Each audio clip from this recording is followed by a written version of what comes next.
नमस्कार, आदाब, सत श्री अकाल। स्वागत है सभी मित्रों का आपके अपने चैनल और नेक्स्ट एग्ज़ाम में। तो हम आजकल कर रहे हैं एचपी टेट के लिए बायोलॉजी और दिन में आ रही है आपकी केमिस्ट्री की वीडियो। तो बायोलॉजी की वीडियो में हम कर रहे थे ब्लड। तो ब्लड में मैंने आपको आरबीसीज के बारे में करवा दिया था डिटेल में, और मैंने आपको ब्लड ग्रुप्स के बारे में पढ़ा दिया था। लेकिन बीच में एक क्लास छूट रही थी, वो थी आपकी डब्ल्यूबीसीज की क्लास।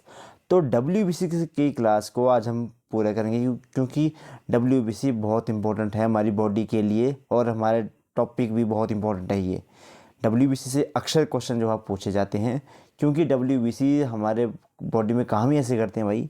तो क्या क्या काम करते हैं, किन किन कामों के लिए इनको जाना जाता है और होते क्या हैं ये, तो आज की वीडियो हम इनको डिटेल में जानेंगे। ओके, तो जो चैनल पे फर्स्ट टाइम है तो सबसे पहले भाई चैनल को जो है वो सब्सक्राइब ज़रूर कर दें। थोड़ी सी भीख भी मांगनी पड़ती है आजकल, तभी थोड़ा बहुत चलेगा अपना भी दुकान। ओके, तो चलिए स्टार्ट करते हैं हम। डब्ल्यूबीसी यानी कि आपके श्वेत रक्त कोशिकाएं, वाइट ब्लड सेल्स या फिर कॉर्पसेल्स, और इनको हम क्या कहते हैं, ल्यूकोसाइट्स भी कहते हैं। तो ये भी क्वेश्चन, सबसे पहला क्वेश्चन आज का ये बन गया आपका कि डब्ल्यूबीसी को और किस नाम से जाना जाता है, तो वो है आपका ल्यूकोसाइट। अच्छा, इनका निर्माण कहाँ पे होता है, फॉर्मेशन होती है इनकी येलो बोन मैरो में। अगला प्रश्न आपका ये बन जाएगा, इनका लाइफ स्पैन कितना रहता है, तो बहुत कम, यानी कि 10 से 12 दिन तक इनका लाइफ स्पैन रहता है, यानी कितने दिनों तक ये जीवित रहते हैं। ओके, और इनका निर्माण कहाँ पे होता है, इनका निर्माण रहता है आपका बोन मैरो के अंदर। कौन सी बोन मैरो के अंदर, येलो बोन मैरो के अंदर। अच्छा, इनकी डिस्कवरी किसने की थी, एंड्रल एंड एडिसन ने इसकी खोज करी थी। और इनका आकार कैसा होता है, इर्रेगुलर शेप के ये होते हैं। जैसे आपकी आरबीसी थी, यानी कि आपकी लाल रक्त कोशिकाएं, वो बालूशाही की शेप की होती हैं और उनमें न्यूक्लियस नहीं होता है, केंद्रक नहीं होता है। सिर्फ आपके ऊंट और लैम्बा को छोड़ दें तो बाकी सभी मैमल्स की जो भी आपकी लाल रक्त कोशिकाएं होती है उनमें आपका न्यूक्लियस नहीं पाया जाता है। ओके फाइन, अच्छा ये हो गया। अच्छा, इनकी रेशो भी मैंने आपको बता दी थी। अगर आरबीसी 600 होंगी, रेशो की बात कर रहा हूँ, अब 600 का मतलब ये नहीं कि 600 ही होती हैं। 600 का मतलब हो सकता है यहाँ पे कि 6000 हो, ठीक है। तो 600, और डब्ल्यूबीसी का काउंट कितना रहेगा आपका, एक, और आपका प्लेटलेट्स रहती है वो रहती है 40, यानी 600:1:40 इनका रेशो रहता है। ओके, और थैंक्स जो भी कमेंट करके जिन्होंने मुझे बताया कि ये आप इन चीज़ों को इम्प्रूव कर सकते हो, तो मैं इन पूरी कोशिश करूँगा। प्रोनाउंसिएशन में थोड़ी दिक्कत आ रही है तो वो मैं आपको इसमें वर्क करूँगा। ओके, नेक्स्ट है आपका डब्ल्यूबीसी के अन्य नाम किस किस नामों से हम इनको जानते हैं। तो इनको फाइटर सेल भी कहा जाता है, फैगोसिटिक सेल्स भी कहा जाता है यानी कि भक्षण सेल, रक्षक कहा जाता है यानी कि बॉडीगार्ड सेल, और सोल्जर ऑफ द बॉडीज़ भी इनको कहा जाता है। ये क्वेश्चन भी बहुत बार देखा गया है। सैनिक, हमारे शरीर के सैनिक भी इनको कहा जाता है। लड़ती हैं भाई, ये जितनी भी हमारे फॉरेन पार्टिकल्स होते हैं हमारी बॉडी के अंदर, चाहे वो बैक्टीरिया है, वायरस है, या फिर कुछ और भी जो माइक्रो ऑर्गेनिज्म है हमारी बॉडी में एंटर करते हैं, तो हमारी बॉडी सबसे पहले तो होती है आपकी स्किन उनको अंदर आने से रोकती है। फिर होती है आपका ये आपका वाइट ब्लड सेल चलता है, उनका फर्स्ट लाइन ऑफ डिफेंस चलता है। फिर ये आपका, तो ये उनको मारने का काम करती है जो मेन। फिर उनके बाद कई बार क्या होता है कि हमारी बॉडी के जो वाइट ब्लड सेल उतने ताकतवर नहीं होते हैं, दुश्मन सैनिक ज़्यादा शक्तिशाली होते हैं, तो फिर वो हमारी बॉडी के इंटरनल ऑर्गन को डैमेज करना स्टार्ट कर देते हैं। जैसे कि आप सभी को पता है कि आपका HIV जो आपका वायरस होता है, तो वो क्या करता है, इन वाइट ब्लड सेल को इनसे बहुत ज़्यादा ताकतवर रहता है। और अगर आपके वाइट ब्लड सेल आपकी बॉडी में नहीं होंगे तो आपका इम्यून सिस्टम काफ़ी ज़्यादा वीक होगा। कई लोगों को आपने देखा होगा बहुत जल्दी कोल्ड वगैरह हो जाता है, मतलब हल्का सा ठंड हुई कोल्ड हो जाएगा। तो इसका मतलब ये है कि उनका इम्यून सिस्टम, इम्यूनिटी उनके अंदर बॉडी के अंदर बहुत ज़्यादा लो होती है। ओके, और डब्ल्यूबीसी में न्यूक्लियस होता है भाई, और बहुत, एक न्यूक्लियस नहीं, बहुत सारे न्यूक्लियस होते हैं इनके अंदर। कुछ आपको मैं आगे पढ़ाऊँगा। ये है इनका फैगोसिटिक एक्शन दिखाया है यहाँ पे। देखिए ये आपका वाइट ब्लड सेल है, फैगोसिटिक सेल है एक। अब ये सेल, ये है आपका फॉरेन पार्टिकल, यानी कि कोई भी वायरस बैक्टीरिया कुछ भी आया, तो यहाँ पे देखिए, यहाँ पे ऐसे कुंडी ऐसी बनी हुई है। तो ये होती है रिसेप्टर्स।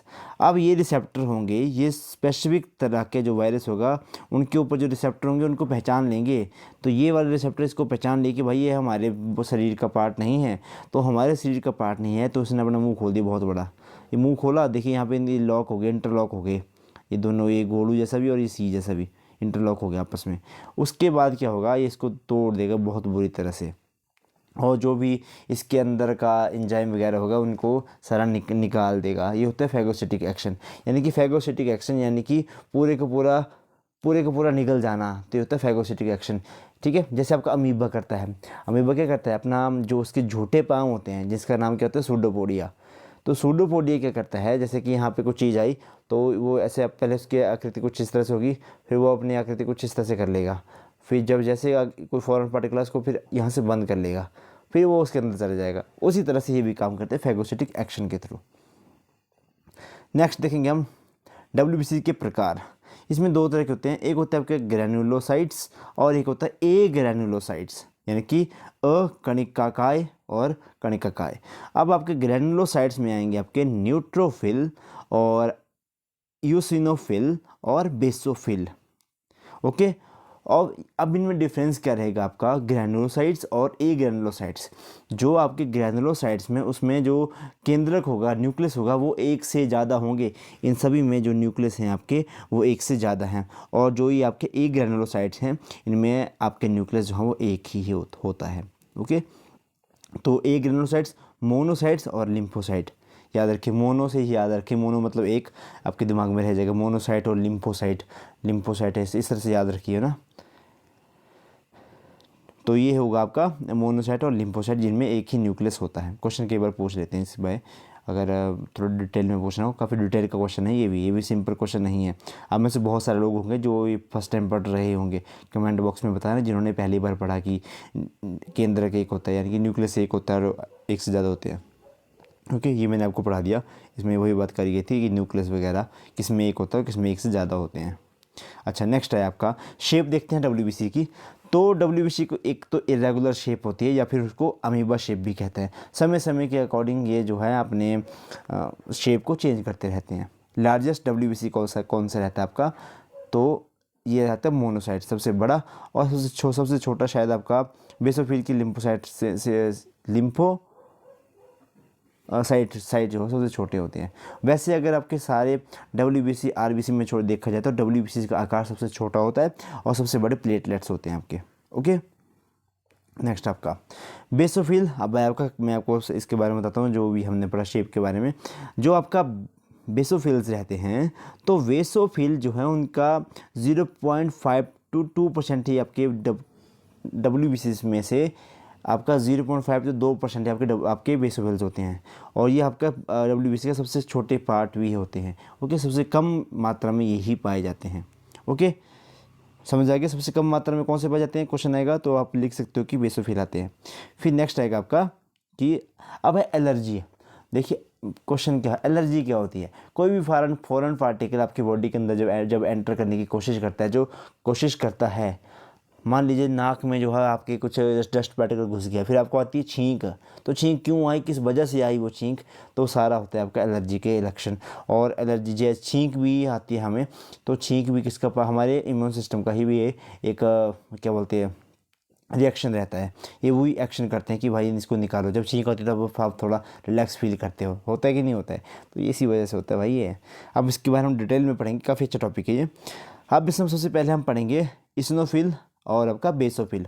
इसिनोफिल, इयोसिनोफिल और बेसोफिल निर्जीव वस्तुओं से इम्यूनिटी प्रदान करते हैं। ये बहुत इंटरेस्टिंग है। देखिए when the inanimate object enter the body it act as a recognition. Basophil recognise the infection component and secret chemical जिसको हम कहते हैं हिस्टामीन। अब जैसे ही कोई आपकी बॉडी में फॉरेन पार्टिकल आया तो ये इसको पहचान लेते हैं बेसोफिल वगैरह।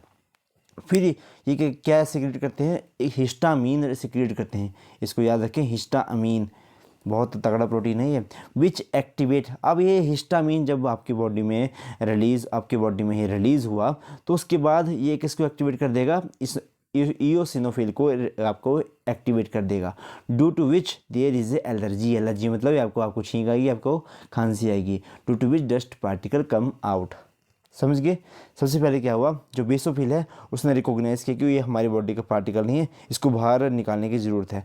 उसने क्या सिक्रेट करवाया, हिस्टामीन सिक्रेट करवाया। अब हिस्टामीन सिक्रेट हुआ, उसने किसको एक्टिवेट किया, ईओसिनोफिल को सिक्रेट किया। ओके, ईओसिनोफिल ने क्या किया, बाद में जाके बॉडी को में एलर्जी करवाई, यानी कि आपको छींक आएगी या फिर आपका खांसी आएगी, और उसकी वजह से आपके जो भी एलर्जन होगा वो आपकी बॉडी से बाहर निकल जाएगा। डन। चलिए नेक्स्ट। अब आया आपका न्यूट्रोफिल। वायरस को छोड़कर सभी सजीवों से इम्यूनिटी प्रदान करते हैं। हमने देखा कि ये निर्जीव वस्तुओं से इम्यूनिटी प्रदान करते हैं, ईओसिनोफिल और बेसोफिल। यानी कि कोई निर्जीव वस्तु आई, जैसे डस्ट पार्टिकल आए, पोलन वगैरह आए ना, तो उसकी वजह से आपको क्या करेंगे, ये उनसे बचने के लिए आपको इम्यूनिटी प्रोवाइड करवाएंगे, खांसी आएगी, छींक आएगी। और अब न्यूट्रोफिल क्या करेंगे, ये वायरस को छोड़कर, मतलब अगर हम वायरस को छोड़ दें तो ये सभी सजीवों से आपको इम्यूनिटी प्रदान जो करते हैं। अब इसमें होगा क्या, जब कोई बैक्टीरिया आपकी बॉडी में एंटर किया, न्यूट्रोफिल अट्रैक्ट करेगा उसको अपनी ओर, और उसके बाद क्या होगा, सेकंड फेज में बैक्टीरिया इस स्वेलोड, यानी कि उसको पूरी तरह से निगल जाएगा, फैगोसिटिक एक्शन करेगा। तो ये यहाँ से याद रखें, जो आपका न्यूट्रोफिल है वो फैगोसिटिक एक्शन के थ्रू बैक्टीरिया वगैरह को क्या कर जाता है, एनगल्फ कर जाता है। इसलिए इसको क्या कहते हैं, हम सेल ईटर भी कहते हैं। क्या कहते हैं, सेल ईटर। इंपॉर्टेंट है ये, इस टर्म को याद रखें, cell eater neutrophils. Done. Next है आपका, अब आप जो भी आपके न्यूट्रोफिल्स हैं फैगोसिटिक एंड पिनोसाइटोसिस के द्वारा आपको इम्यूनिटी प्रदान करवाते हैं। कौन सा, न्यूट्रोफिल। अब न्यूट्रोफिल क्या करेगा, अब कुछ न्यूट्रोफिल्स होंगे वो क्या करेंगे, आपके जो भी आपका बैक्टीरिया होगा उसको फैगोसिटिक एक्शन के थ्रू उसको सक नहीं करेंगे, यानी कि उसको पूरी के पूरा एनगल्फ नहीं करेंगे। वो क्या करेंगे, जो उसके अंदर लिक्विड होगा, जैसे आपका मच्छर क्या करता है, आता है आपके अंदर सुई चुभाता है और सारा आपका खून जो चूस लेता है, वही ये क्या करेंगे, इसको पिनोसाइटोसिस तभी कहते हैं, इसको सेल ड्रिंकिंग कहते हैं। पिनोसाइटोसिस को दूसरा नाम क्या है, सेल ड्रिंकिंग। इंपॉर्टेंट है ये भी टर्म।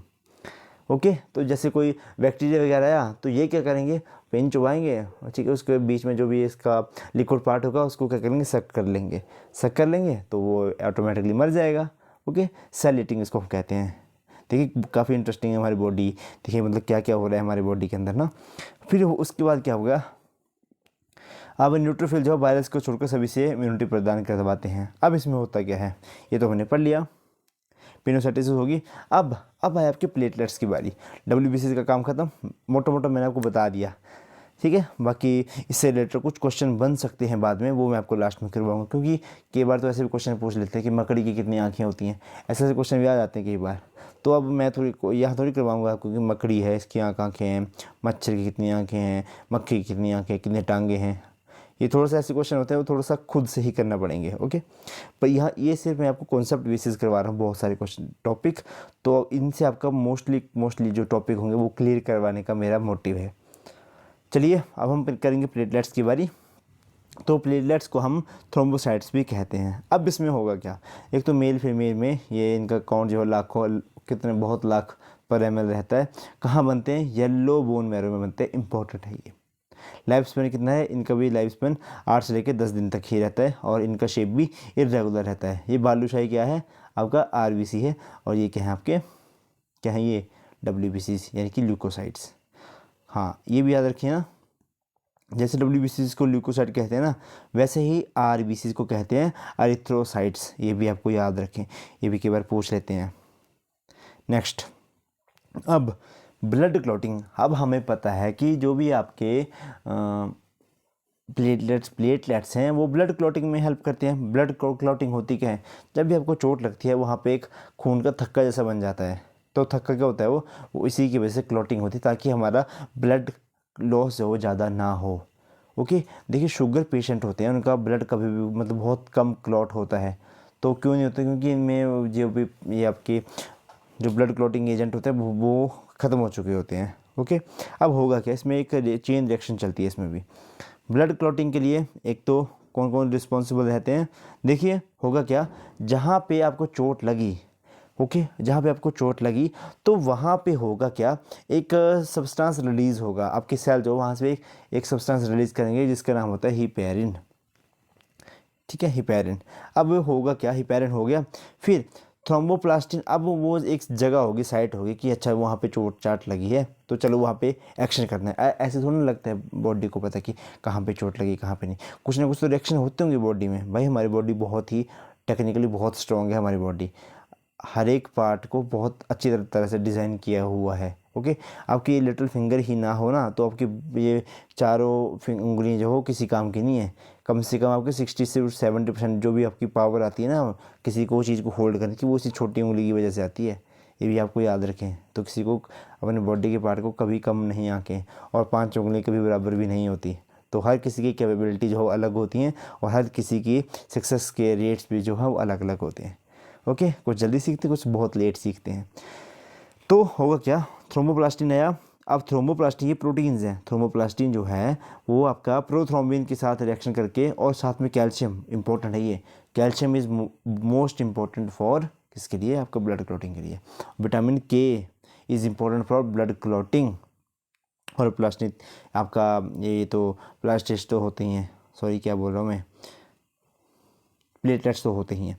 अब ये बनाएंगे थ्रोम्बिन। अब ये थ्रोम्बिन फाइब्रोजन प्रोटीन के साथ मिला के बनाएगा एक फाइब्रिन जो है एक रेशा जैसा। अब वो रेशा जैसे कुछ इस तरह से रेशे होंगे, तो वो इस तरह से मतलब बहुत सारे क्लॉट बना देंगे, तो जहाँ पे खून का थक्का बना देंगे। इस तरह से पड़े होते हैं, सेम इसी तरह से जहाँ से आपको स्क्रीन पे दिख रहा है ना, सेम इसी तरह से पड़े होंगे। उसकी वजह से आपकी बॉडी में जो है क्लॉटिंग जो है वो बिल्कुल बंद हो जाती है। ठीक है, और फाइब्रिन और ब्लड कॉर्पसल, अब इसमें होगा क्या, ऐसे जारा जैसे बन गया, इसमें आके आपके आरबीसी वगैरह आके फंस जाएंगी, क्योंकि उनका साइज़ तो थोड़ा सा मोटा होता है, तो वो यहाँ पे आके फंस जाएंगी। ओके, फंस जाएंगी तो यहाँ पे बन जाएगा आपका खून का थक्का। डन, समझ गए। तो ब्लड कॉर्पसल ये बना जाता है क्लॉट, यानी कि खून का थक्का। विटामिन के is helpful in blood clotting. Question यहाँ से भी आता है, which vitamin is helpful in blood clotting, तो वो है आपका विटामिन के, ये भी याद रखें। नेक्स्ट है आपका, तो आप प्लेटलेट्स के बारे में कुछ फैक्ट जान लेते हैं हम कि प्लेटलेट्स क्या होता। विटामिन के जो होगा वो हेल्प करता है आपका ब्लड क्लॉटिंग में। ओके, और एक होते हैं क्रिसमस फैक्टर 9, ये कहाँ बनता है, लीवर में बनता है, ये भी आपका ब्लड क्लॉटिंग में हेल्प करता है। क्रिसमस फैक्टर 9 की यानी, और फैक्टर 9 IX। अब नेक्स्ट है आपका इन ब्लड बैंक। अब आपका जो आपको ये आपको पता होना चाहिए कि आपका ब्लड एकदम से जम जाता है जब भी आपको चोट लगती है, या फिर ब्लड आपका नीचे गिरता है तो वो एकदम से, हाँ वहाँ देखिए बहुत तेज़ी से जम जाता है, लेकिन हमारी बॉडी के अंदर नहीं जमता। किस वजह से, क्योंकि हमारी बॉडी में होता है हिपेरिन। ओके, तो ये भी सोचने वाली बात है कि ब्लड बैंक वाले तो एक थैली में भर के आपसे ब्लड लेके जाते हैं, तो ऐसा क्या डालते हैं वो बीच में कि आपका खून जो वो जमता नहीं है, तो वो डालते हैं सोडियम ऑक्जेलेट और कैल्शियम सिट्रेट। इंपॉर्टेंट है ये, इसको याद रखें। सोडियम ऑक्जेलेट और कैल्शियम सिट्रेट। ओके, अगला नेक्स्ट फैक्ट है कि when blood start to clot और coagulate in the veins of the body, this stage is called thrombus. अब कई बार कहते हैं हमारे शरीर में ही जमना स्टार्ट हो जाता है खून, तो उसको हम कहते हैं थ्रोम्बस। डन। और एक जेनेटिकली बीमारी होती है जिसका नाम है रॉयल डिजीज़। आपके रॉयल डिजीज़, रॉयल फैमिली याद आता है, वो ब्रिटेन की महारानी एलिजाबेथ है ना, तो उन्हीं की परिवार को थी बीमारी, ये जेनेटिक डिजीज़ है रॉयल डिसीज़। ओके, तो उनमें क्योंकि उनके अंदर ब्लड क्लॉटिंग वगैरह नहीं होती है, तो इसलिए उनमें सबसे पहले देखी गई थी ना भी ये बीमारी, जिसका नाम है हीमोफीलिया। तो उन्हीं के नाम के ऊपर इसका भी नाम जो है रख दिया था रॉयल डिजीज़। इसमें खून का थक्का जो है नहीं जमता है। अब खून का थक्का ना जमने के भी अलग अलग फैक्टर रहते हैं, ये नॉर्मल से इसको याद रखें। हीमोफीलिया ए जो फैक्टर 8 की वजह से होता है, हीमोफीलिया बी जो फैक्टर 9 की वजह से होता है, और हीमोफीलिया सी जो फैक्टर 11 की वजह से होता है। देखिए नॉर्मल क्लॉटिंग में क्या हो रहा है, नॉर्मल क्लॉटिंग में देखिए यहाँ पे खून का थक्का आकर जम जा रहा है, पेन चलाओ, यहाँ पे देखिए खून का थक्का आके जम जा रहा है। और जब आपकी क्लॉटिंग नहीं होगी ना, देखिए तो सारे आपके आरबीसी जो हैं वो सारे बाहर निकल रहे हैं, बॉडी से बाहर निकल रहे हैं, क्योंकि इस केस में आपका बहुत ज़्यादा ब्लड लॉस हो जाता है। और ये ब्लड ऐसा वैसा ब्लड नहीं होता है जैसा कि कोका कोला की बोतलों वाला, ये बहुत मतलब को क्या बोलूँ मैं इनको, जिसमें आपके आरबीसी की मात्रा बहुत ज़्यादा होती है। तो ज़्यादा ब्लड लॉस हो जाए तो उसकी वजह से आपकी डेथ हो सकती है। लास्ट का फैक्टर देखिए, आपको 2-3 चीज़ें बड़ी बड़ी मतलब रोचक हैं। देखिए, एक तो आपका लीच होती है जोंक। तो जोंक क्या करती है, उसके बॉडी के अंदर होता है हिपेरिन, इसके अंदर बॉडी के अंदर हिपेरिन होता है, जिसकी वजह से जो है आपका खून नहीं जमता है। ओके, और कई बार आपको इंजेक्शन भी दी जाते हैं हिपेरिन के, ताकि आपका खून जो है ना जमे। तो और ये ब्लड को पतला भी करती है। जोंक आपका खून चूसती है, लेकिन आपका क्या बोलते हैं, इसके अंदर खून जो है जमता नहीं है, तो उसकी डेथ भी नहीं होती। अच्छा, आज के लिए आपका क्वेश्चन एक और है, एक और बहुत ही खतरनाक जैसा जीव होता है ना, वो भी आपका उसके अंदर भी खून नहीं जमता है, उसके अंदर भी हिपेरिन पाया जाता है। तो मुझे आज कमेंट बॉक्स में ज़रूर बताएं कि वो कौन सा जीव होता है। ओके, बहुत तंग करता है, और वो बहुत कम गर्मी में तो बहुत ही तंग करता है वो। बताएं मेरे को कमेंट बॉक्स में, ठीक है। तो इसी के साथ करते हैं सेशन को एंड। ब्लड वाला टॉपिक आपका कंप्लीट किया मैंने। आई होप आपको वीडियो पसंद आ रही होगी, और वीडियो को ज़्यादा से ज़्यादा शेयर ज़रूर करें, ताकि सबको फ़ायदा हो सके। तो इसी के साथ करते हैं यहाँ पे वीडियो को समाप्त। तब तक के लिए रुको रुको, पहले वीडियो को लाइक करना और चैनल को करना सब्सक्राइब। ओके, तो वीडियो करते हैं यहाँ पे समाप्त। तब तक के लिए धन्यवाद। जय हिंद, जय हिमाचल।